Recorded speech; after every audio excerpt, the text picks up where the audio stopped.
السلام عليكم، أنا دكتور سامي جلال، أخصائي طب جراحة العيون من مستشفى مهرباني. اليوم أريد أتحدث عن الغدد الدهنية في جفن العين، الجفن العلوي والجفن السفلي. ما هي هذه الغدد؟ ما وظيفتها؟ وما أعراض التهابها؟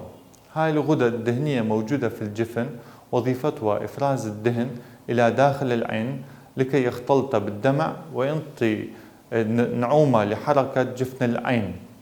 عند التهاب هاي الغدد فيصيب حالة يسمى دقدقة بالعربية، ويصير عندها تورم مع احمرار مع وجود ورم شبه صلب. العلاج في البداية يكون عن طريق القطرات مع كمادات دافئة. إذا لم يعالج في هذه الحالة بطريقة العلاج سيكون علاجها جراحيا لفتح هذه الغدد وإخراج الدهن بها. شكرا.